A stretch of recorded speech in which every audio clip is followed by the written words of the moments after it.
and Leadership Troy Alumni. I'm Dave Larson, Superintendent at the Miami County Educational Service Center and proud alumnus of Leadership Troy, class of 2022.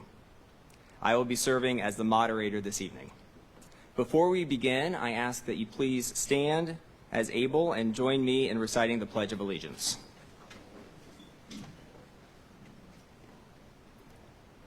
I pledge allegiance to the flag of the United States of America and to the republic for which it stands, one nation, under God, indivisible, with liberty and justice for all.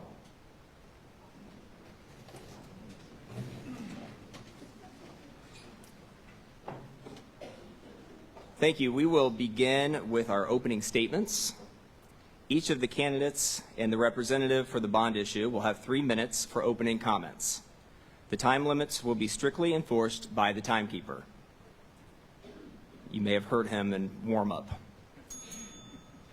Please hold applause until the end of the forum. The program is limited to 90 minutes. We will also welcome written questions from the audience during the question and answer portion. Please use the question forms at your table or raise your hand and a volunteer will bring you a form. Let's begin with the opening statements. Troy City Schools has a combined $6.9 million bond issue and levy on the ballot. The combined levy consists of a 37-year bond issue to build 4 new schools and a 29-year $2.3 million levy for maintenance on the new construction and permanent improvements to the high school. Ben Peppelman will be speaking for Citizens for Troy Schools. Ben, you have 3 minutes. Good evening. My name is Ben Peppelman, and I am the co-chair of the Troy Schools Levy Campaign. On November 7th, 2023, Troy Schools will be on the ballot with a $6.96 million combined levy. The revenue we are asking voters for is needed to improve all Troy City School elementary schools and also make major infrastructure updates to our aging high school, thus allowing us to improve equitable, inclusive, and high-quality education for all of our students. On average, our elementary school buildings are 81 years old. The national average is 42. But I will go one step farther and challenge you to think of our neighboring schools. They are significantly younger than that. This, without doubt, puts Troy at a major disadvantage. Our current buildings have served our students and our community well for the duration of their existence, but these buildings can no longer keep up with the needs of our teachers and students. Once this levy is passed, the state will contribute $45.6 million, or nearly 30% of the total capital, for the construction of our 4 new elementary schools. The current Hook and Cookson sites will be abated and demolished, and new neighborhood elementary schools will be built. On site, a new elementary school will be built on land already owned just east of the Concord elementary site, and a 5th and 6th grade building will also be built on land we already own on Swales Road. The remaining current elementary schools will be abated, demolished, and returned to green space. These schools are being built in locations that match our current city population distribution. Furthermore, the second part of the combined levy will allow us to make major infrastructure updates to our aging high school. This is so much more than just air conditioning to a building. This is asbestos abatement, major electrical upgrades, new energy efficient lighting, as well as new HVAC, which is heating and air. This is so critical because once we make these updates, the debt to income ratio will be so skewed that we won't be able to take another loan out for the next 30 years. So our high school has to remain relevant for at least 30 more years. As I already mentioned, by passing the levy in November, $45.6 million of the levy will be contributed by the state funds. However, if we don't pass this levy within the next 2 voting cycles, we will lose guaranteed state funding. Now, I'm in the construction-related industry. I can tell you that nothing is getting cheaper. Costs are only going up. If we want to optimize our hard-earned money with the utilization of state funds, our time is now. You may be thinking to yourself, it all sounds great, but how is this going to affect me and my wallet? I can tell you that the homeowners will pay just $20.30 for each $100,000 in home value. One thing that has to be stressed is you need to visit the Miami Auditor's website to get your assessed home value. You only pay taxes on the assessed value, not the appraised value, or what we call the Zillow value. The assessed value is the taxable value that is 35% of the home's appraised value. This makes a significant difference when trying to find what your total tax exposure is. I encourage you to learn more about our proposed plan by visiting our website or Facebook page. On both is a Gmail account that you can direct any specific questions to that may not have been answered tonight. Thank you.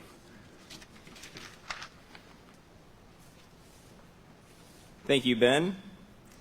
We have 4 candidates vying for 2 seats on the Troy City Schools Board of Education. Each candidate will have 3 minutes for their opening statements. Sara Davis will go first.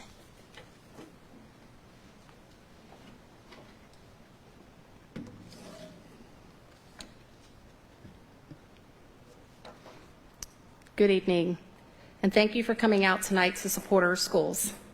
People have been asking me why I would want to run for school board, as it can be a very trying position, and our kids are about done with high school education. When I started attending school board meetings about 2 years ago, when a group of moms were trying to organize a LifeWise program here in Troy, it sparked my interest. Through that process, I began to find meetings interesting, along with getting to know the people running it. It gave me some of the answers and the why. As we become informed, we start to become more problem solvers versus complainers. As a culture, it has become very easy to get on social media, read things, and accept them as facts versus getting out there and doing the work. My husband Rob and I moved to Troy about 22 years ago, and I always wanted to be more involved, but with working multiple jobs and raising our 3 kids, I didn't have the time. But now I feel as though I do have the time to commit to things that need addressed, and not only that, be a voice on the board for the moms. With that being said, I feel passionate about kids in general. They are the next generation of this community, and we need to up our game when it comes to this. Our world is heading in a very scary direction, and we need parents to play this role versus politicians. Parents are crucial in getting people in power to listen. Parents need to be active and awake, participating in their children's lives, but not just their own children, all the children around them. We need people in place that understand this concept and who look out for what's best for kids and not play politics. The people in charge of any organization are a direct reflection of what's happening inside those walls. The people making decisions and taking the time are the ones who are committed to any task or organization. I also feel that in order for the people running anything, there needs to be strong listening and having direct, hard conversations. As this happens over time, passion starts to develop for the organization through trial and success. I also feel that organizations or volunteer work, boards in particular, need new, fresh ideas that comes from listening to new people, even though it may clash with the way the system has always been done. We can get trapped in how it's always been done and stay there. If you want to learn about what's happening in any school, talk with your kids, not just your own, but any one of them. Get their ideas, their thoughts, their feelings. Kids are extremely informative if you take the time to listen to them versus lecturing them. As in business, it is critical to listen to parents, staff, team members, and get their perspective. To me personally, helping an organization thrive interests me. I like to listen, solve problems versus complaining about them. I'm not a perfect person by any means, but it takes all kinds of people to run an organization. I feel like I can add that element by raising questions and strategizing and not just complying because it's easy. Thank you.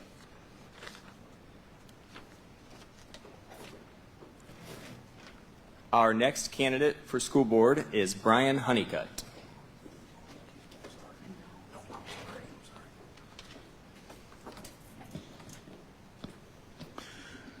Good evening. I'd first like to give you a little bit of background about myself. I'm Brian Honeycutt. I'm a 1994 graduate of Troy High School. After completing my education degree at Bowling Green State University, my wife and I returned to Troy to begin our education careers. When we began our careers, I then started my master's degree at the University of Dayton, where I graduated in 2002, and then currently completing my dissertation for my PhD from the University of Dayton. I currently have 3 daughters, Haley, who is a 2021 graduate of Troy High School and a junior at Ohio State, my middle daughter, Emma, who is currently a senior at Troy High School, and my youngest, Sophia, an 8th grader at Troy Junior High. My wife and I have been in education for over 20 years. I've had the pleasure of being a classroom teacher and a school administrator, and I currently teach at Tri-Village local schools. The reason I'm running for a seat on the school board is to give back to the school district who has given me so much. I received a great education which provided me with the skills and knowledge in anything I chose to pursue. I am overwhelmingly proud to be a resident of this great city and a graduate of this fantastic school district. I am a Trojan and I will always be a Trojan. The theme of my campaign is kids, staff, community. The reason for this theme is I want to ensure we make decisions that are in the best interest of our students so they can be successful in this 21st century, and to empower our staff with the tools and resources necessary to help our students. When these two things happen, it trickles down to benefit our community, which in return contributes to its success. I also feel my background in education allows me to have a different perspective than other board members, and allows me to ask questions from an educational perspective. Lastly, I am someone who wants to listen to all opinions because everyone should feel comfortable to express their opinion and have a board member who is willing to listen to those opinions and perspectives.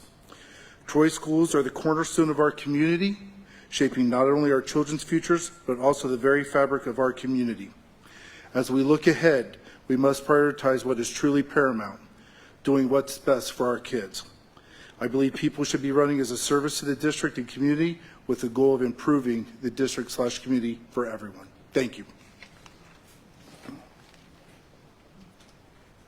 Our next candidate for school board is Tim Horgan. Hello, everyone. A little background about me. I'm married to my amazing wife, Kristen. We have 3 daughters, Haley, Kayla, and Isabella. Haley graduated from Troy High School last year. She is currently attending Ohio University. Kayla is a first grader at Concord Elementary, and Isabella is 2.5. I have a bachelor's degree in economics. I was active duty Air Force for 21 years. I retired last November and now work as a physician recruiter. Why am I running for school board? I'm sure a lot of you follow national news. During the COVID lockdowns and distance learning, parents all across the country had greater access to the materials being taught their children. Parents learned things like critical race theory and gender ideology were being taught. Some of the gender-related material was sexually graphic and approved by the schools. And when parents were allowed to, I saw news report after news report of concerned parents speaking out against this. And when parents were allowed to attend school board meetings in person, the board members didn't address their concerns and either had the parents escorted out or simply ended the meeting. I felt this was wrong. Each board member in question should have answered these parents. This made me decide to run. What are my priorities if elected? First and foremost is what I just mentioned. I will work to safeguard all Troy students from filth like this entering our schools. We need to let our innocent children remain children. We don't need to burden their developing minds with this stuff. Issues of sexuality have no place in K-12 education. It robs children of their innocence. We need to focus on reading, writing, and arithmetic. Second is to work with everyone in Troy schools to ensure we put forth the best common sense policies to enhance the educational experience. My time in the Air Force taught me to work with very diverse groups in critical situations. People from all walks of life with different backgrounds are thrown together and told, here's the mission, here's the objective, go. Ultimately, that goal is to protect our country. My goal now is to bring those skills to a smaller scale to serve and protect the students and educators of Troy schools. This experience will help me collaborate with a multidisciplinary team to achieve the goals we set forth as a community. Lastly is greater transparency from the board. One of our PTOs contacted me and said, we feel that we hear very little from the current board and know very little about any of the current board members. This is disappointing. I attended the September board meeting. The father of a junior high student said his son's teacher asked him what his pronouns were on the first day of school. The father calmly asked if this was a new policy for the school and if the board supported it. One member, Mr. Fox, did address the parent, and then the meeting was adjourned. No other member said a word. I also spoke with a teacher from Hook Elementary. I asked what I could do if I was on the board tomorrow as a single board member to improve this. Her answer, show your face. Volunteer at the schools, attend events and interact with everyone to learn what their real-time questions and concerns are. What are we doing well? What needs improvement? These suggestions all seem very pragmatic and practical, but they aren't being done by the current board. I want to personally interact with people in the Troy school buildings to learn from them to come up with and implement the best practices that benefit the entire district. I have a vested interest in the success of Troy schools. We still have 16 years before our youngest daughter will graduate from Troy. Therefore, I will be dedicated to keeping the focus on a traditional education. Thank you.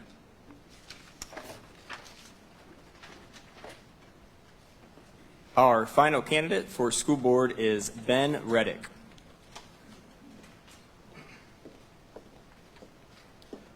Good evening. I want to thank the Chamber for holding this event and thank the junior high for hosting us here tonight. Most importantly, I want to thank everybody for coming out and tuning in to hear our messages. My name is Ben Redick. I want to tell you a little bit about myself. I can tell you that it was very easy for me to find motivation to seek a seat on the Board of Education. I was born and raised here. I'm a Kyle Elementary alum, graduated high school here. After my college years, I decided to come back, put down roots, raise a family. My wife is a Haywood alum. She's also a Troy graduate. I have 2 kids, both currently still in the system. One's in 8th grade, one's in 5th grade. I'm 43 years old. I've spent 37 years in this district. Simply put, I am pure Trojan.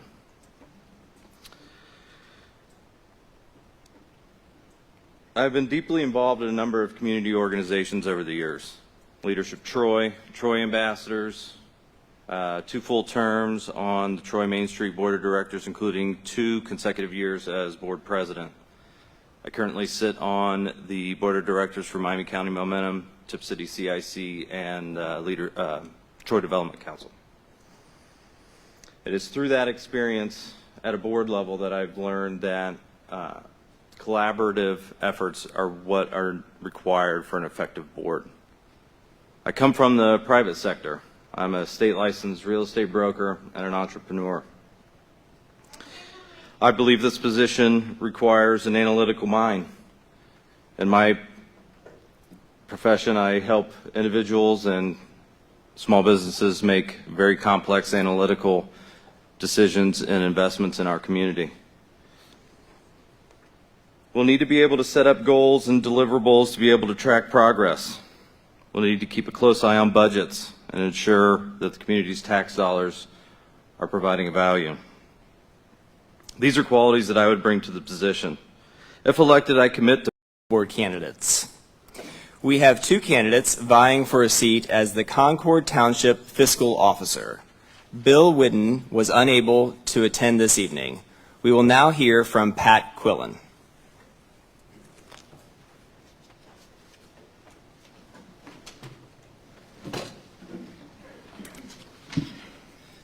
Good evening. I also want to thank the Leadership Troy Alumni and the Troy Chamber of Commerce for hosting this event and giving us a chance to introduce ourselves. My name is Pat Quillen, and I'm campaigning to become the Concord Township Fiscal Officer. The main duties of the Fiscal Officer are to take the minutes at the meetings of the Board of Trustees and account for the income and expenses of the township. Fiscal Officer also prepares annual budget for the trustees to edit and approve, and does the preliminary annual appropriations document for the board to adopt after they make any changes they want. I know the requirements of this position because I was the fiscal officer at Concord Township for 18 years. In addition to the duties outlined by the state of Ohio, I always answered the phone, returned telephone messages to help people with their questions. Frequently, when somebody moves in to the township, they call and say, well, how do I get trash pickup? Or do I have to pay Tip City income tax? Or these kinds of questions. What are the township services? And I was always able to answer those. If their issue required immediate attention by the staff, I would place a call to the road superintendent and have him take care of it right away. He wouldn't have to wait until the end of the day to come in and find messages on the phone machine. Over a period of several years, I helped Concord Township develop a list of email addresses, and I sent out news bulletins and reminders regularly, about once a month. It gave the residents a chance to be informed about the township services and opened the door to greater communication between them and the level of government that is the closest to them. That method of communication seems to have lost momentum in the last 3.5 years. In the past 4 years, I have continued to prepare and type the township leaf collection calendar that the trustees publish. As a matter of fact, leaf pickup began today. The schedule is on the township's website, but I did not receive an email from the township announcing it. I believe in serving my constituents. I always say that the person who cares the most will do the most. And I am the candidate who cares the most. So I hope to have your vote this year, and thank you. Thank you. We have 2 candidates vying for a seat as a Concord Township Trustee. Neil Rhoades was not able to attend this evening. We will now hear from Greg Iammarino. Hello, I'm Greg Iammarino. I've lived in Concord Township for the last 35 years. I relocated to Troy in 1988 from Atlanta, Georgia. for a job transfer. I transferred in with Kimberly-Clark Corporation, who used to own Brownbridge, and I worked at Brownbridge for a few years. And after my career at Brownbridge, I worked at Three Sigma Corporation, and I was president and CEO of Three Sigma Corporation. We were in the business of adhesive-coated labels and adhesive-coated papers. And I really like Concord Township. It's a nice place to live. I'm glad I live here. Everything goes pretty smoothly in Concord Township. So people would say, well, what the heck are you running for trustee for? Well, because I think maintaining the status quo is good, but is that what we need for the future? Or are we looking for innovation? Should we change things? Should we be more transparent? I'd like to see more transparency, because when you go to the Concord Township website, Pat's right, you're kind of trying to find the leaf schedule and you can't find it, or the brush pickup schedule. And it's, you know, it's easy. If you're a government official, you should be helping your constituents, the people that, you know, I'm working for you, okay? If you elect me, I'm working for you. So if you need something, you call me, even if it's out of my scope, I'll try to help you. You know, I'm a bright guy. I ran big corporations for 40 years. I came up the ranks in manufacturing. I graduated Cleveland State University in Cleveland, Ohio. I had majored in finance and accounting. And I think I'm a pretty bright guy. So I'm looking forward to being a trustee, just so I can add more transparency, look for ways to cost reduce, because in manufacturing, when you grow up in manufacturing, it's all about cost reduction and continuous improvement. And I think the whole world should run that way. You know, we should all worry about continuous improvement and quality of life. So I'd like your vote for Township Trustee, and I'd like to tell you that if there's anything you ever need and you do elect me, you know, you just call my cell phone. I'll be there, and I'll help you out. And even if it's out of my realm, maybe I know the person that can help you, or I know a guy that can take care of things for you. So that's kind of where I come from. I'm very easy to get along with. I like what I do. I enjoy people. When I ran my corporation, I used to go and greet every employee in the morning and say, good morning, how are you? How's your machine run? And they all said to me, no other boss ever did that before. Thank you. Thank you to all the candidates. We will now move to the question and answer portion of the forum. I remind the audience, if you have a written question, raise your hand and a volunteer will take that from you. We have a media panel who will present questions to the candidates and bond issue representative this meeting. I would like to now introduce Scott Hornberger from Power 107.1, Cheryl Roadcap, Miami Valley Today, and Aaron Teeters, WPTW 98.1. Thank you each for helping us this evening. A reminder to the candidates and representative for the bond issue. You will have 60 seconds to respond to each question. We will continue with the question and answer portion until 8:15. If it is a question that is directed to the school board members, we will answer those questions in rotating fashion. May we have the first question, please? This is for the school board candidates. What do you think a school board member's role or responsibility is versus that of the superintendent or an administrator? And I guess. Thank you. And so we will begin with Sarah, and we will continue in the order that you gave your opening statements. So Sarah, Brian, then Tim, then Ben. You have 60 seconds. Okay, well, that's a tricky question because I think it's a slippery slope between being on the school board and being in administration, because the school board essentially, I guess, is the boss of those positions, but we want to support and love those people more than anything, because I look at those people as coworkers. My children have had many teachers, and what I've learned over the years that building collaboration with them and sending emails and communicating effectively versus attacking them in any way is much more effective than just coming in guns a-blazing. I want to work with the staff. I want to support the teachers. I have been in those buildings when it's hot. I have seen these children. I have seen how they act, how hard it is to be a teacher. Agree or disagree, but I really don't think there'd be any amount of money for me to be a teacher after I see what they have to deal with from the parents alone. So I just want to be a supportive person in any way that I can and love. Thank you. Brian. Duties as a school board member basically is defined by the Ohio School Boards Association, which is they approve or not approve the policies recommended by the superintendent, hire the superintendent, and hire the treasurer. It also has to go beyond that too, where they need to be making sure that they are listening to the community members, to the staff members who want to converse with them. I also think school board members should be listening to what the students in our buildings also have to say. Administrators, they are there to handle the day-to-day operations of the district, of the buildings, with all the departments that they have. Thank you. Tim? Yes, I know the school board hires the superintendent, but I hope we get to a place where it's a teamwork, team effort, because I could see their focus being more on the day-to-day operations in each building.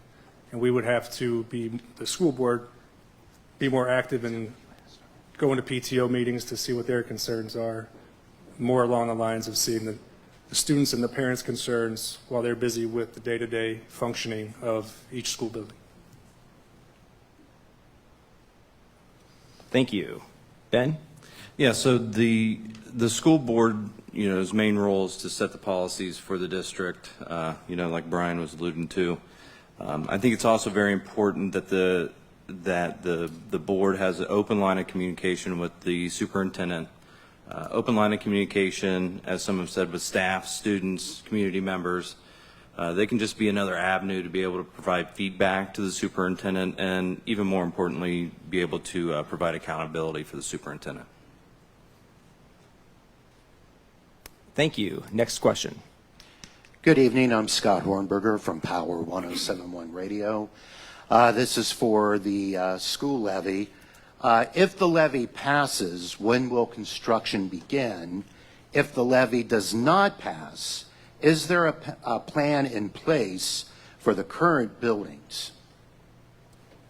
So when the levy passes, there'll be a 3-year cycle. The first year is going to be a planning phase. After that, there'll be a 2-year construction phase. The total cycle of that is 3 years. To answer your question, is there a plan if it does not pass? It's continue as is.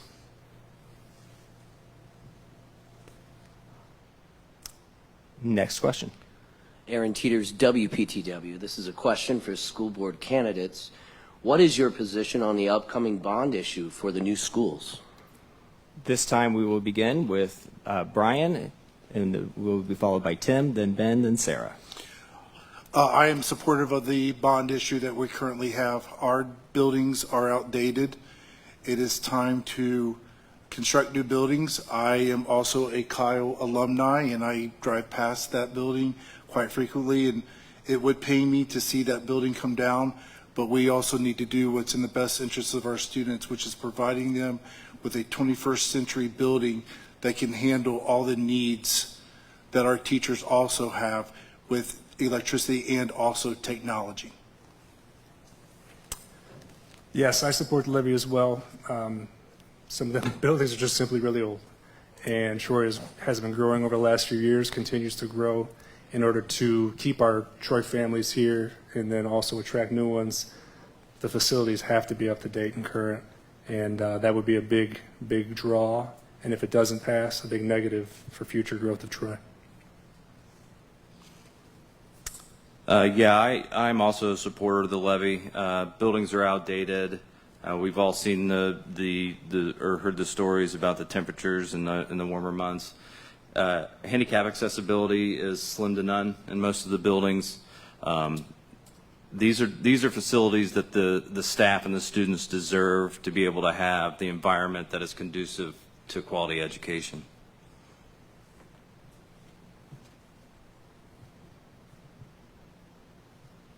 Well, I'm going to be completely honest with you. At the beginning, I was a big proponent of just having one building versus 4. And because I look at things financially usually at a top level, to me that seemed like it made the most sense. But as I dug into it and listened to the steering committee and talked to them one-on-one and spoke to some of them through messages, it became apparent based on the homework that they had done that this was the best option for it. They had looked at the data, they had talked to the community, they had talked to the parents, and it became apparent that this community wants their small local schools. This is what they want. And to put one building up, as I said, I originally was a proponent of that. I don't feel that would have passed. So I think they've done an outstanding job of getting their information out there and communicating it. And I would encourage anyone who's on the fence about not knowing if you want to support this levy or not, please go out to the Tour of the Buildings Day so you can get a taste of them and see how they are. Thank you. Next question. This question is for the Township Fiscal Officer, candidate Pat Quillen. The question is, what is the most challenging fiscal issue facing the township that you see? I think the most challenging fiscal problem that we face is the reduction of revenue. When I first started in 2000, there was a rather robust local government funds that came from the state, and they came to libraries, townships, cities, villages, and stuff. That has diminished bit after bit after bit over the last 24 years, and it is hard to hang on to. And if, the state does away with state income tax, then I don't know where townships are going to get the money to pave roads and plow snow and buy equipment. These are all very expensive things. And, I hate that it might have to go on the backs of the homeowners, landowners. That's a terrible way to have to process every single thing that you want to do, whether it's fire levy and, well, we need this much for pavement this year, or we need to buy a new backhoe. Thank you. Next question. This question is for Township Trustee. What do you see, or what would you like to see regarding the future of Concord Township?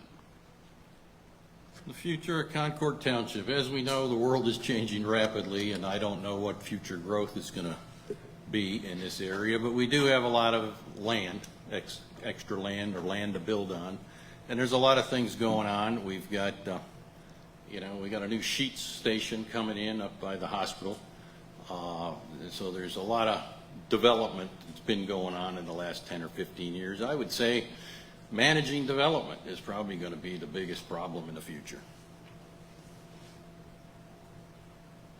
Next question. This is a question for school board candidates. In your view, what has the district done well over the last 5 years, and what has the district done poorly that you would change?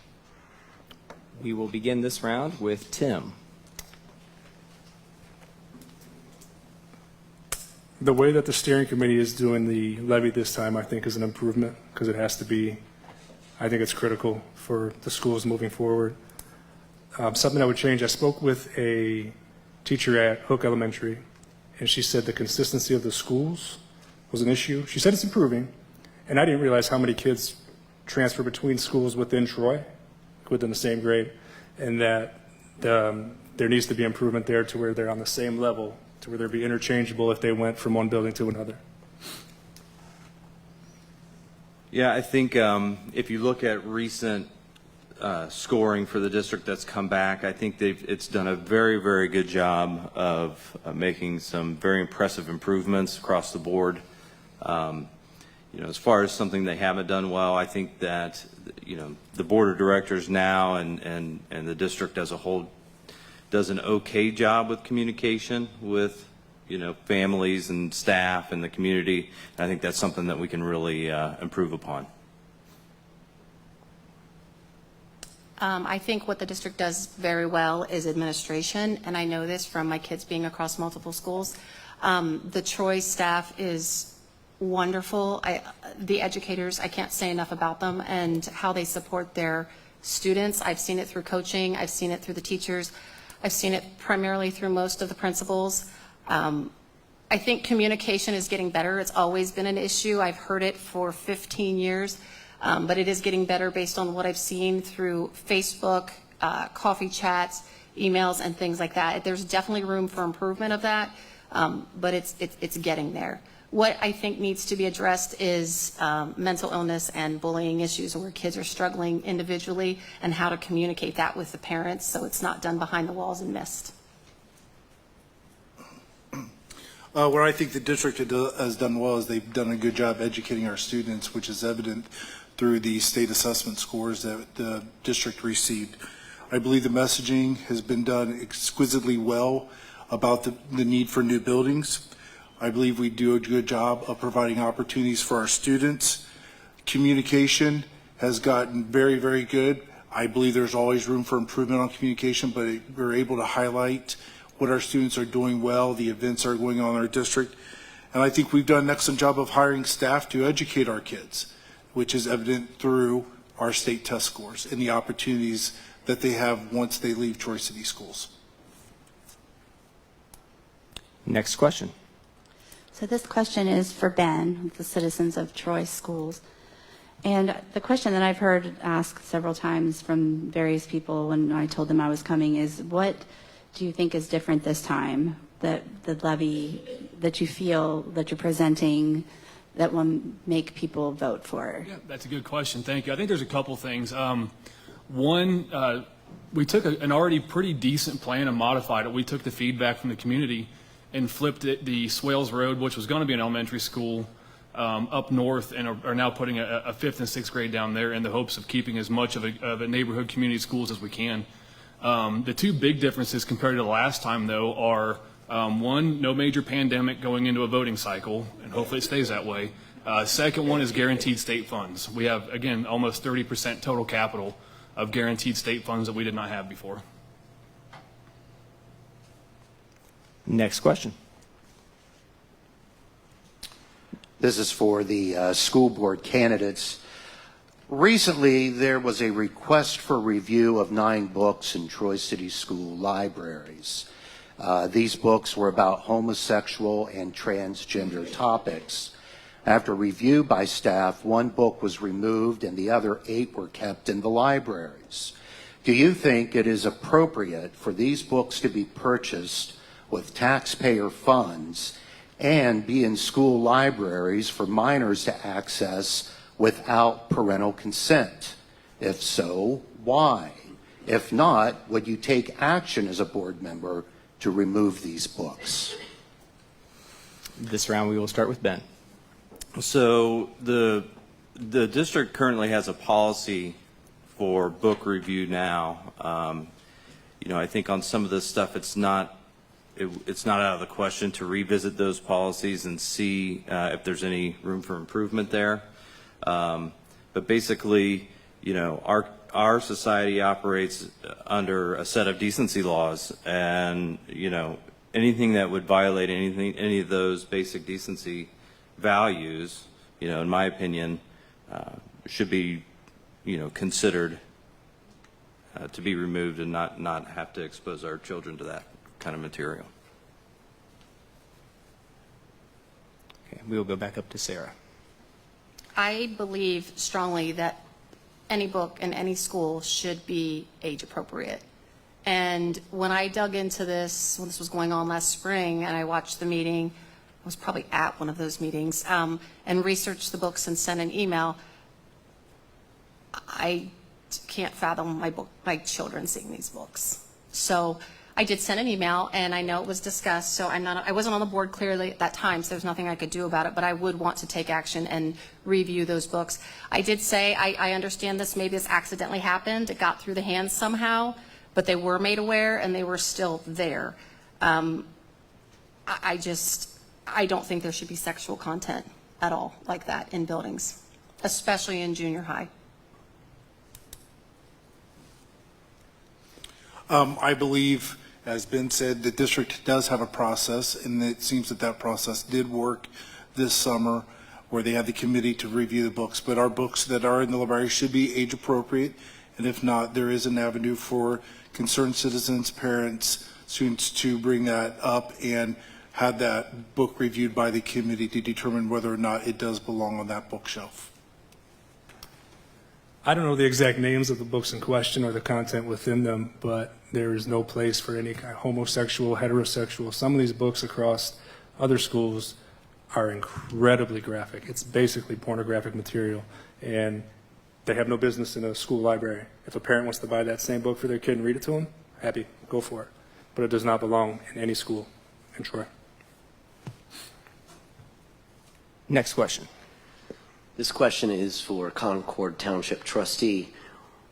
What do you see, or what would you like to see regarding the future of Concord Township? I guess I'd like to see continued growth, continued housing, commercial growth, water and sewer improvement, basic needs that people need is what I think is I'm looking forward to in the future, because the world is changing. And I don't think we've seen anything yet.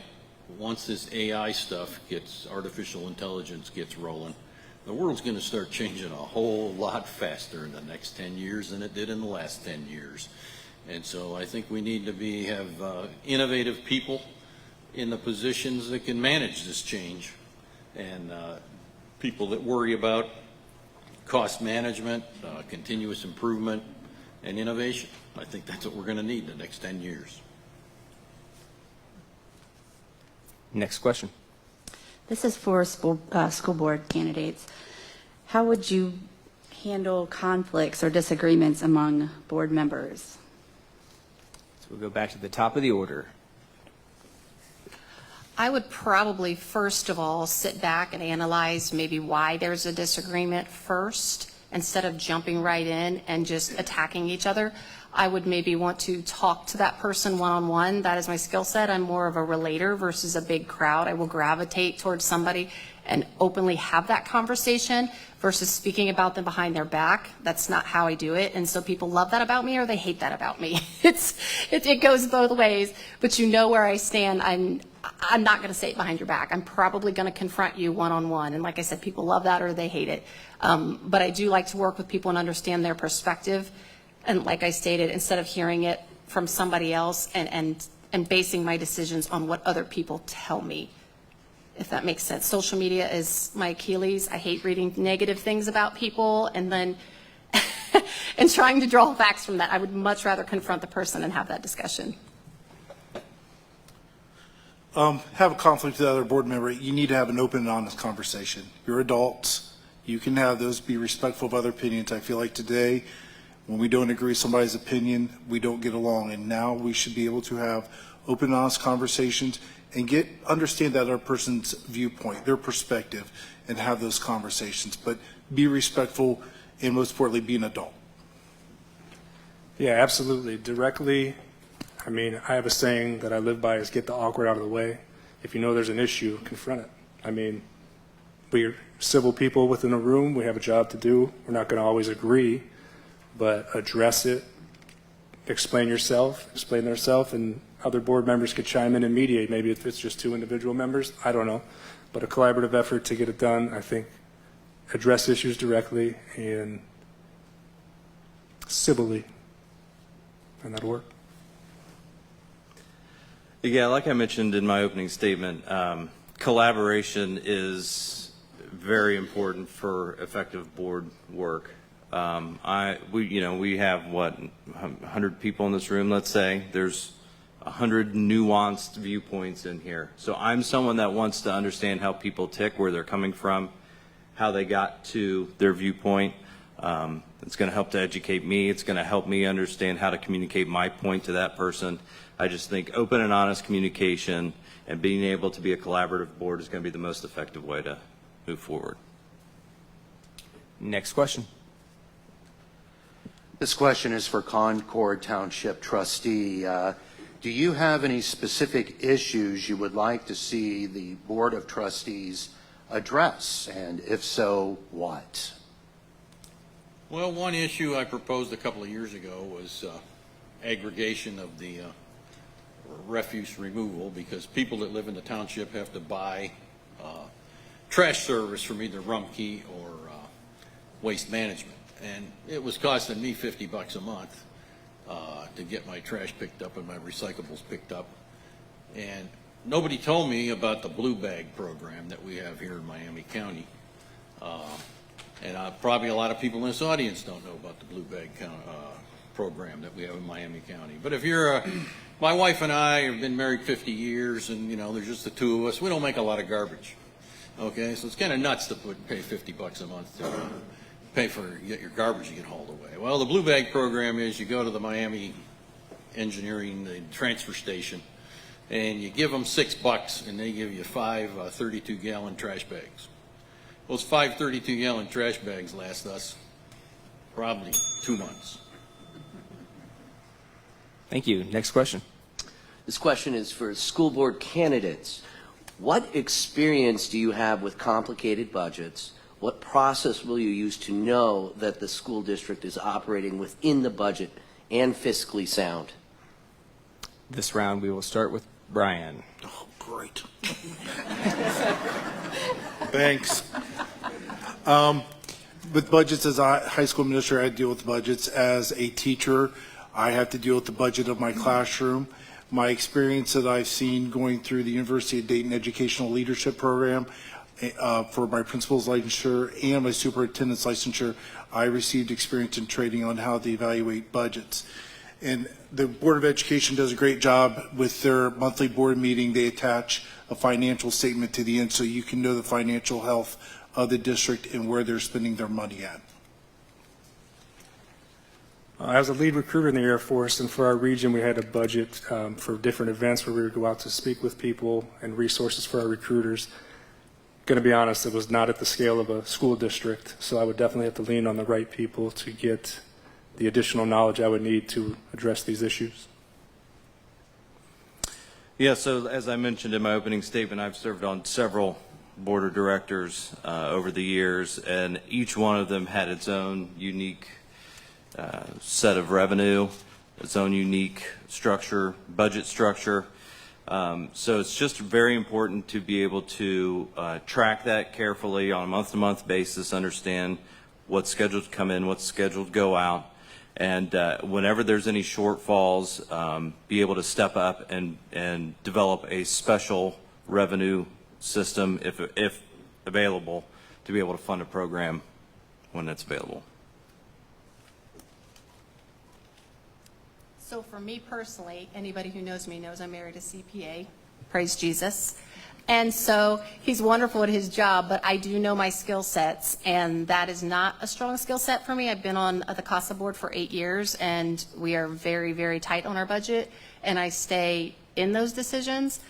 But I'm also very good at finding people's skill sets, and then I would obviously trust those people to make those decisions, be included on those decisions. But again, like I've said about the steering committee, I was ecstatic about that they started that. I remember sitting in a meeting going, this building these schools is way too big of a project for just this school board. It's just too much work. There needs to be a subcommittee for that.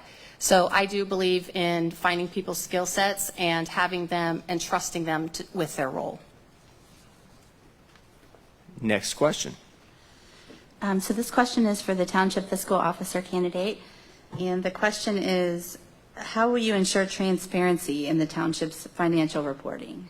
Well, in addition to the required legal ads that I put into the newspaper, I do provide at every meeting the reports of expenditures and income, and those are included just generally in the minutes, not the detail of them. But, I don't know.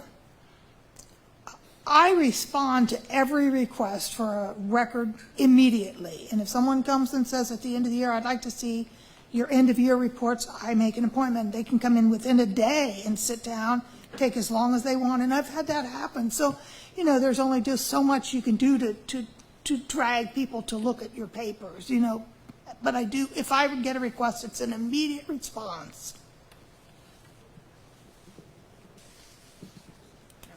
This question is for the school levy. If the levy passes, how will busing and transportation be affected? And will this cost the taxpayer additional dollars? When the levy passes, busing will not be affected. The rules remain the same, which I believe is 1 mile. And the second part of the question was?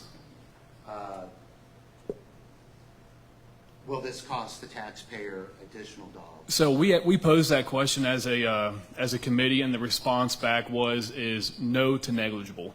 So there should be not an increase, and if it is, it'll be negligible at most. This question's for the school board candidates. What do you believe was the impact of COVID on our public school system? And is there anything we need to do in the aftermath? We will start with Tim this round.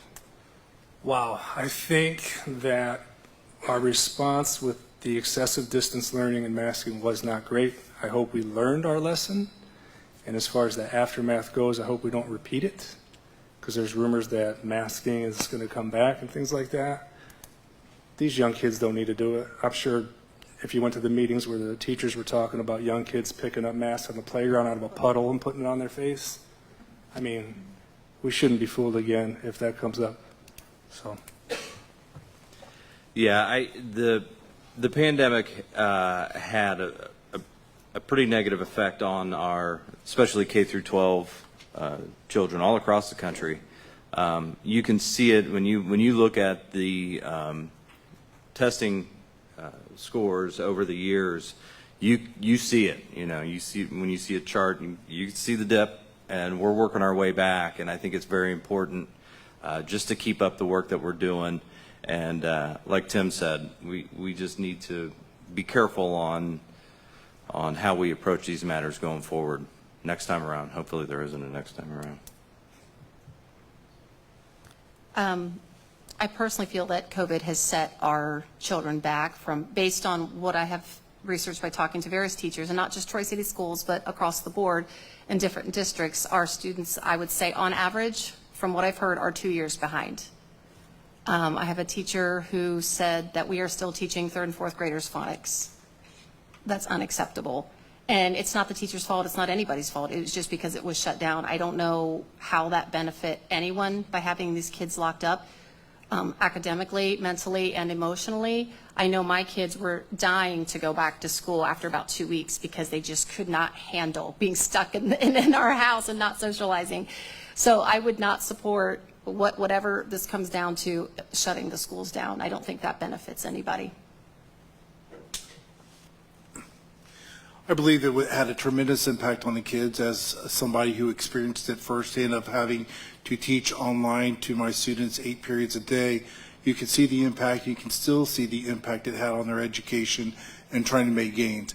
But what it also did was it exposed the socioeconomic gaps that we have with our families, where some students had internet and had it readily available, other students did not. And that exposed it, and that's something that I think we as a district need to make sure that we address to make sure that our students are all on a level playing field. Next question. This is a question for the school board. Do you plan to go into each school board candidates? Do you plan to go into each of the schools to see how classrooms work? Will you go to all elementary schools frequently, or stick mainly to the schools your children may be part of? And what do you hope to see in the schools, and how this will help you make decisions for the schools? Ben, we'll start with you. Okay, yeah, actually, my plan is to be able to visit every school on a fairly regular basis. I want to understand, are there any challenges for the staff in each individual school, and how can they be addressed at a board level? I want to be available and present for the students and staff of those schools. Would like to also open up a line of communication between a representative of the board and each parent-teacher organization of each school, so that there's just nothing but transparency and communication back and forth.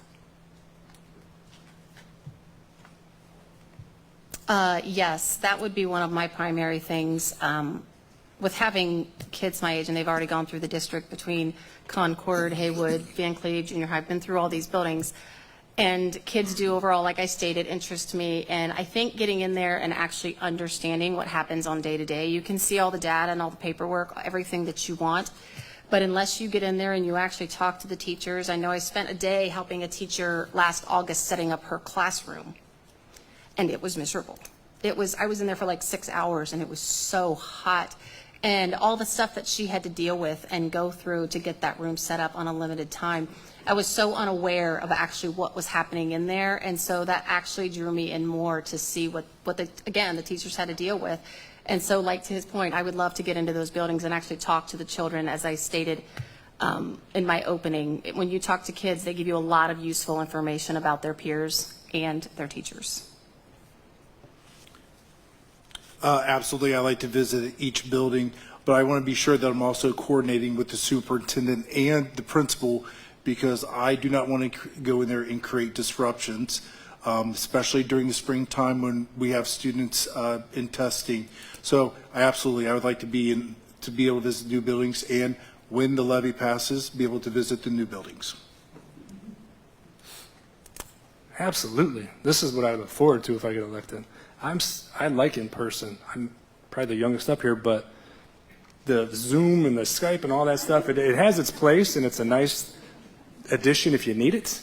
But man, just good old-fashioned eye to eye and get to see what they do. Since they only had 3 minutes, I couldn't elaborate earlier, but that same teacher from Hook, she mentioned specific things that would be helping teachers while you're there interacting and learning more about everything. I wrote them down, but just various things that teachers would love the help, and at the same time you're interacting with students and teachers, and then after school events with parents. Yeah, that's exactly what I want to do. I want to get across all of them and interact personally, face to face. Next question. For Township Fiscal Officer, Pat, what is the most challenging fiscal issue facing the township, in your opinion? Well, as I said before, it's the declining revenue. Things cost money, and we need to pay for them. Equipment, pavement, salaries, they always go up. They never go down. When revenue is taken away bit by bit by bit, you learn to adjust at first, and then you get down closer and closer to the rubber meets the road. It's a little bit more difficult. So, there's really not many ways that we can increase revenue without real estate taxes. So I think the answer is to try and keep the expenditures as low as possible. This question's for school board candidates. What steps will you take to ensure equality and exclusivity in our schools? Sarah, we will begin with you. Of course. I would have to really ponder that. If I am elected, that's going to be a challenging position for me to take. I would have to sit down. I do know, I do have a few connections with people that are transgender and gay, and I would have to sit down with them and get their perspective on this. I respect them, and I have an open line of communication with them, and I want to see how they want to be treated. Do they like all of the attention, or would they like to sit back in the background? Would they want a podium to stand on, or would they rather just hide in the background? What makes them feel most comfortable, mentally and physically? I think the world portrays how all this is supposed to go, but until you talk to those people and really care about them, you don't actually know how they feel. So I would, if elected, I would have to talk to those people and get their perspective. Excuse me. I'd say my steps for that, I'd want to have conversations with our school board members along with the administration team, but I'd also want to speak with our students.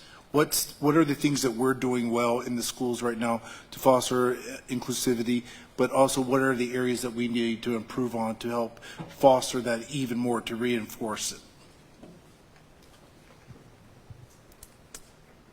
I would have to know who's being excluded, and if this was a current issue at what schools, with what individuals. I personally don't like grouping, this group has to be treated this way, this group has to be treated this way. I see everybody as individuals. So I would need more info as far as are certain people being discriminated against, not included? Because overarching answer, there's no way to give an answer without knowing that. Does that make sense? And yeah, I don't want to group everybody. We got to treat this group this way. We got to treat this group this way. Just be good and decent people and treat everybody the same. Yeah, I can agree with that. There's a lot of nuance. That's a little bit of a loaded question. There's a lot of nuance there. But I think one of the things that really helps this issue across the board for anybody, you know, Brian mentioned, you know, socioeconomic challenges in the district. If we can, you know, get the kids' parents involved in their education as much as possible, an engaged home is always going to help a student thrive in the classroom. So I think any way we can improve that, it's going to be good for the kids and reduce exclusion. Next question. This question is for Ben. The question is, safety is a concern for a lot of families. What safety upgrades will the district see with this plan? With the new schools, the part of it is going to be working with an engineering firm, and part of it's going to be principal is safety, school safety. So it's controlled entry points is a big one, new technology, so they know where they're at and when throughout the whole school.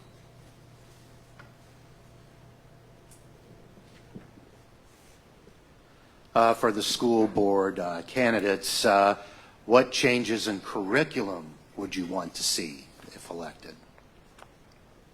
Brian, you are up. No, I got it. You can stall for 13 minutes, to be honest. Changes in curriculum. Right now, the curriculum is what's approved by the board. And at this point, it's what follows the state standards that are determined by the Ohio Department of Education. So at this point, curriculum, I don't know how to answer that, but others say apparently the curriculum that we have right now is working, which is evident through our state test scores, which, if memory serves me correctly, Troy High School had the highest growth of any building in the state of Ohio, and our district overall did extremely well. So we have to remember, standards are set by the state, and our curriculum has to follow those state standards. Yeah, since I'd be new to this, I don't know how to change curriculum within the district, but just off the top of my head, I guess, if we could interject some kind of personal finance, maybe at the junior high level, how interest rates work and investing, not going to be stockbrokers, but how to balance a checkbook, because where do you really learn that in life? I learned it from my mother, but not from a school. Yeah, and then maybe the horrors of communism and how the revolution start and how living underneath it is very bad. Add that to the history books. Yeah, Tim kind of stole my answer. I like the finance aspect to it. I really think it's important to be able to teach, especially high school age kids, at a minimum, the value of personal finance, what interest rates do to money, how to set a budget, live off a budget, things like that. That goes a long way for kids. Some don't learn that naturally at home.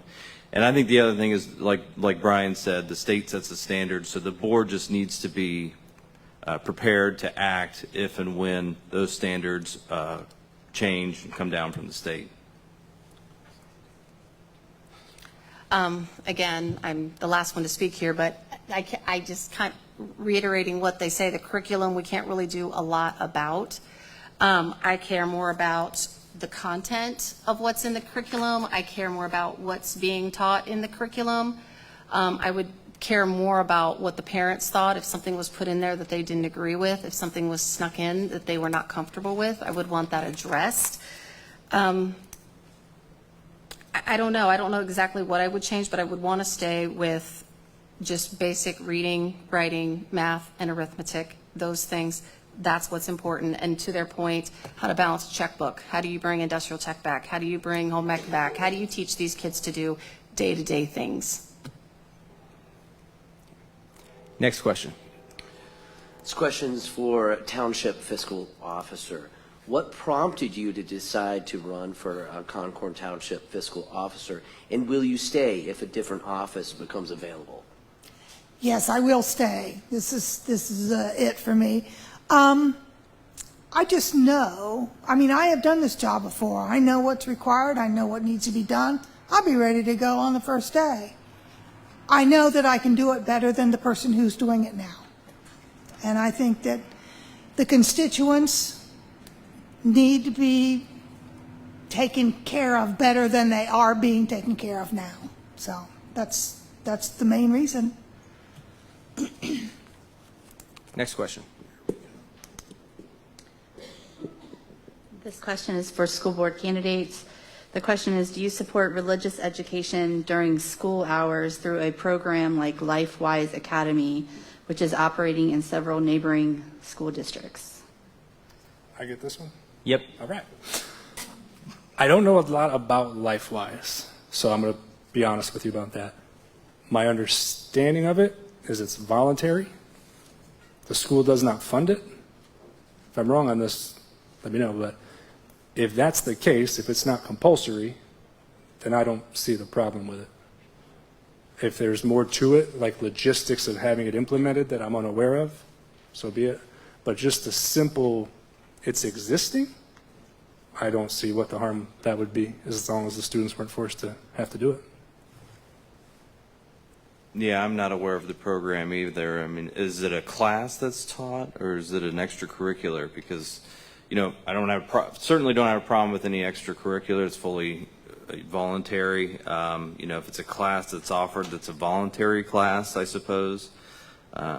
You know, I think you just have to be very careful. It's a very delicate line to take, because, you know, we're federally and state funded, and there are laws that are applicable to things like this. So we just have to be on our toes and ready to adjust accordingly on matters like that. So as I stated when I opened, I was initially on the steering committee for this to try to implement this program. And to answer some of the questions, it is it's during the day, and it is off school property. Just because of those boundaries, it is not allowed to be on school property, so the kids would have to be transported. Where we ran into the issues was, I think, I don't know that the teachers fully understood that they were going to have the opportunity, and it wasn't going to affect their schedule. Like, I don't know how to explain it best. I don't think they understood that it wasn't going to cram their schedules. It's strictly an elective course through art, music, and if I believe computer class, and they can take it or not. It's a character building class, and I feel like it benefits kids. Like, back to our last point, what could we add to a curriculum? Well, it's a program that adds character. With the LifeWise Academy, yeah, students are, it is voluntary. They do come out of their specials at the elementary level for 1 hour a day. My concern with it is that we're taking the students out of their specials. So our classroom time, the teacher's classroom time, is extremely valuable. But it's also a conversation to have with other board members, with parents, and with teachers to see how their true feelings are on having LifeWise Academy here at Troy. Next question. All right, this is for all of the candidates, all of you up here. What civic, business, or advocate groups do you have connections with? And what is it about their agenda that appeals to you most? We certainly didn't plan on the order for that question. We'll just work our way down from the end. Ben, if you want to start. Why not? So different organizations I'm involved with locally. I'm on the board at Bruckner Nature Center. I'm on the board at the Troy Chamber of Commerce. Active in other sporting events as well. And part of my business's purpose statement is building the foundation for a better tomorrow. It's why I'm sitting here now on the steering committee. It's also why I've chosen to take as active as role as I have within our community. I live here. I want this to be a great place. Currently, I'm not on any board or with any association. In the past, I've been an optimist, on the Noon Optimist, and I've done some volunteer work for Goodwill Industries. And I think those are both good organizations that do a lot of good. I'm currently a board member for Miami County Public Health, And I volunteer at Hainer Cultural Center as one of those ladies at the desk. 1 or 2 mornings a month. I'm on the 4th Tuesday, so if there's a 5th Tuesday, I get that too. So that's all I'm in right now. I am currently involved in the CASA board, and I've been on that for 8 years. I don't know if anybody knows what that is, but it is a court-appointed support advocate, and those are the people that help and administrate foster care and to move those children around and get them in safe places. I'm just on the board. I'm not an actual CASA, because those are the people that actually go in and do the dirty work. They go in and advocate over those kids. They come back and report to us, and we have to make decisions financially and emotionally what to do with those kids. It's a very it's a very emotionally trying board because of the stories that you hear and what's presented to you, and you've got to make decisions that are challenging. And as when people ask me, they're like, why are you on the board and not a CASA? I'm like, that wouldn't be good for me, because I would be very frustrated. My emotions would come out. So it's better for me to be behind the walls making decisions. Currently, I sit on the Troy Football Alumni Association board. I'm also part of the turf committee to bring turf fields to Troy. And I also, while not on the board, I also am a judge for the Darke County Science Fair every year during the springtime. I'm Vice Commander of American Legion Post 5. It's an incredibly small post, I gotta be honest. They do a lot. The focus, they have these 2 trips once a year for high school juniors that they try to get folks to. I'm trying to get them more ingrained in Troy to get that message out. Other than that, Chief Transportation Officer, carting my kids around for my wife. I currently sit on 3 boards at the moment. Miami County Momentum, which is the county's CIC Land Bank organization that's fairly new, on the Tip City CIC board. And I also, I'll finish with the Troy Development Council, since we're in Troy now. Really enjoy that work. Our focus is recruiting high-paying employers to bring jobs to the community, and retaining those that we have here now. So it's a very worthwhile board to be involved with. This question is for school board candidates. In your past professional experience, what criteria do you use to make decisions and choosing a good course of action? And we will begin with Ben. Okay. So, past experience, it's really what the goals are for that particular position. So for me, my focus is on students, staff, and community through a traditional Trojan lens. So any of the decisions being made are going to be in the best interest of those groups, students, staff, and community, with the best interest of the maintaining the Trojan tradition. For me, it would be basically with being a design coach, and there's a lot of psychology that goes into that, with listening to people, and being a mother of 3 kids, 21, 19, and 15. I would focus primarily on listening and problem solving, kind of like what I keep saying and I keep going back to, working collaboratively with fellow board members and getting their perspectives. I believe in listening to what's going on, reflection, having conversations with other people, other individuals who are going to be impacted by the decision, who are part of the decision, and just basically taking the time and not making a rash decision. Yeah, I'd say that's a tough one to answer too, because everything's different. The situation would dictate, but taking in, especially in a position like this, if we're elected, you have 4 other members you need to speak with and collaborate and take in, figure out what the problem is, get everybody's view on it, and then make a decision from there. I don't think there's a blanket answer for that question.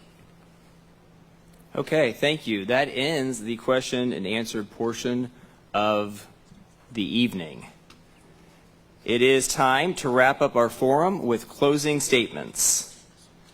We will hear these statements in reverse order from our opening statements. Candidates will have 2 minutes for a closing statement. And we will begin with Greg Iammarino. Okay. Remember tonight, I'm the guy that showed up. Okay? My father always told me if you're going to make the team, you got to show up. Okay? So I showed up tonight, so I hope I get your vote. And if you do give me your vote, what are you going to get? You're going to get a newsletter every month that tells you what's going on, new developments in the commercial area, residential area. You're going to know what's coming down the pike before it hits you in the face, okay, or before it's approved.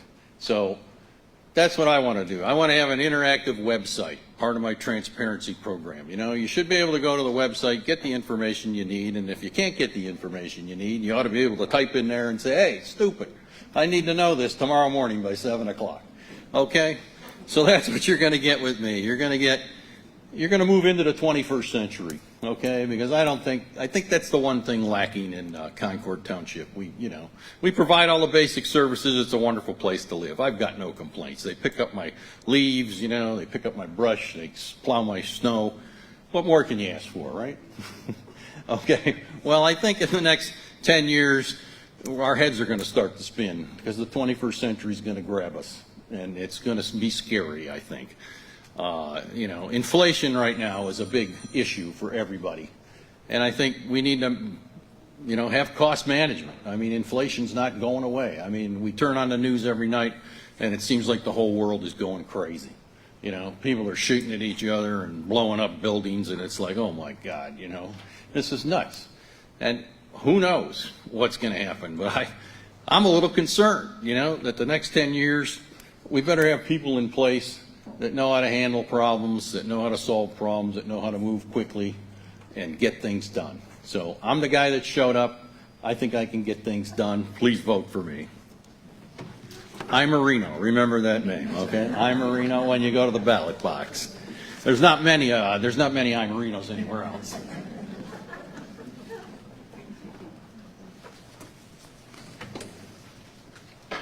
Next we have Pat Quillen. Yes, I wanted to thank everyone for coming out this evening. This is a good crowd, and I think there's a lot of issues and questions that need to be, looked into. I am the value-added candidate. The duties of this officer are very clearly defined by the Ohio laws and the regulations that they have. But I can do more. I can offer more, and I do want to do that. I want to be more to our constituents. I want to help them more. So I hope that I'll have your vote this month and all the way to November 7th. Thank you. Ben Redick.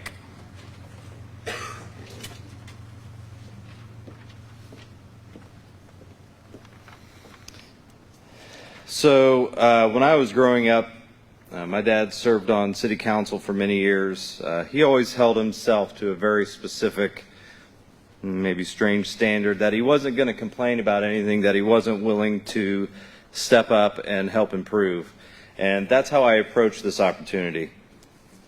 Our students, their families, our tremendous staff, and our supportive community will be guaranteed their best interests are front and center with every vote that I make.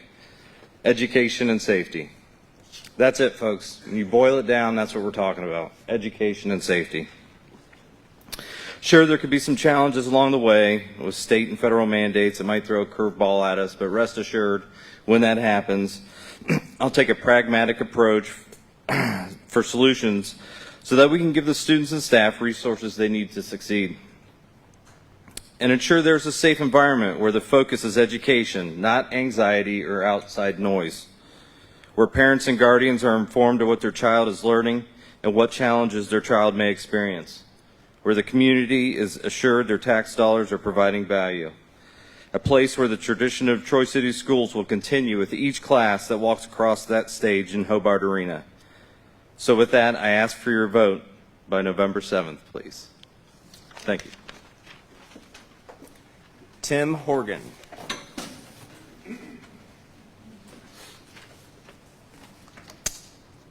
My priorities, if elected, are clear. Safeguard our children from age-inappropriate material being introduced into Troy schools. There is no nuance to this topic. It doesn't belong, and I will fight any attempts to bring it into our schools. Second, I plan to be proactive and to meet with teachers, staff, and students in all our buildings to make sure I'm up to date with the needs and concerns of everyone. A monthly board meeting is enough. And finally, take action to increase board's transparency with parents and staff. A parent that takes time to come to a board meeting should receive an answer to their question, for example. Before I go, I must address 3 issues that were asked of me by countless people when I decided to run. DEI, diversity, equity, and inclusion measures. This feels unnecessary to me. We already are a diverse and inclusive society because we live in the freest country on earth. And equity for all is impossible. We cannot guarantee equal outcomes for all students. Every individual is different with different strengths and weaknesses. What we can do is foster an environment of equal opportunity for students at all levels. Ensure that we have appropriate educational resources available. And another issue often discussed was masking our kids again for COVID. Their parents' word the CDC will recommend masking our students again. I will not support this anyway. I feel students and parents should be able to decide if they want to wear a mask. Voluntary is fine. The third was boys playing girls' sports or using girls' bathrooms. I will not support this in any way. So if you want a common sense board member that supports normal, traditional American values, one that will always let you know where they stand on issues facing our schools, one that will work to keep our children safe and foster the best learning environment for everyone in the district, please vote for me, Tim Horgan, on November 7th. Thank you for your time this evening. Next up, Brian Honeycutt.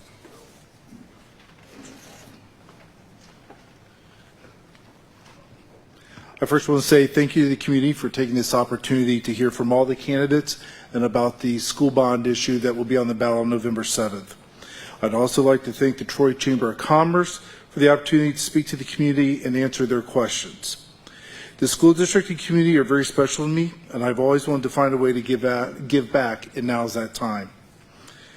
While state testing this year showed we are one of the best school districts in the area and the state, I think this is something we already knew. However, this does not mean there isn't room for improvement.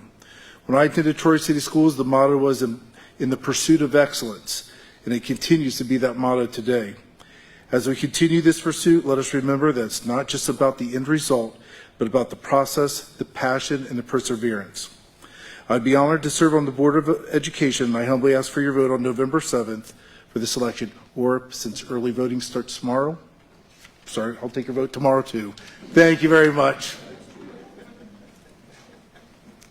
Sara Davis.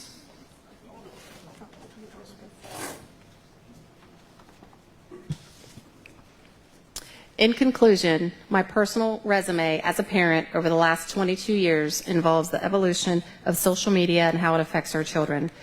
There are always kids at our house, and as our kids age, I want to continue being involved in kids' lives and their best interests. I feel I am a seasoned parent of school-age kids, and I have so far survived years of watching things slowly and progressively change in our schools quicker than we can keep up with. All our kids are being put in situations that are far more stressful than I can comprehend. I have parented through transgender bathrooms, COVID shutdowns, lockdowns, vaccinations, bullying issues, transitioning schools, and bringing up hard topics to the administration and school board. I have been attending school board meetings for a few years now, and I can see what happens with proper management skills and collaboration. We are now living in a time of education involving from traditional education to political agendas, and it's not fair to our children or our staff. I would advise if parents want more information on the schools, attend the meetings or watch them or send emails to administration and staff. Talk with the people directly and get the facts. Learn what's going on and communicate effectively. Talk with your kids and ask them what's happening at school. By being a resident here and networking with many people, I feel I have an overall feel for this town, and Troy is definitely a place where people are active and involved. They want to be heard and have opinions along with action. There is always something happening, whether it be downtown, construction, activities, businesses, or schools. We are a highly active community, and with that being the case, I feel passionate about bringing that to the schools and staying on top of the game for these kids because they will eventually be the leaders of this community. Excellent schools are a primary reason people move to a new area. We can have all the tourist attractions we want, but without high standards of education, that becomes less relevant. I ask for your vote as a community member, a believer in traditional education, a CASA board member, and a faith-based parent. As parents, it's difficult to keep up with everything that's happening before us, and as leaders, we have to take it upon ourselves to look out for all the kids and not just our own. Thank you for coming out tonight. And lastly, Ben Peppelman for Citizens for Troy Schools. I would first like to take a moment and recognize our committee members. If you guys would stand up, they're kind of floating around throughout the room. You're not getting off that easy. They have worked tirelessly to get us to this point that we're currently at. We all have full-time careers, family obligations, the list goes on. Yet they have remained absolutely dedicated to the cause. I am beyond proud to be working with them all. And if you guys would join me in a short round of applause, I'd appreciate it. Thank you guys very much. In conclusion, I'll leave you with this. The community has spoken and we have listened. We have heard that you want neighborhood schools. You want trust and transparency, and you want to pay as little as economically possible.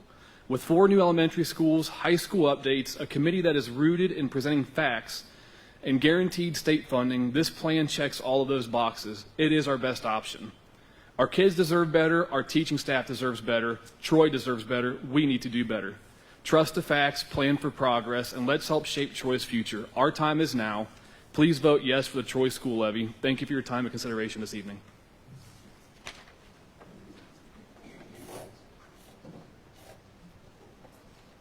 Thank you to all of our candidates. At this time, let's have a round of applause for all the candidates and issues.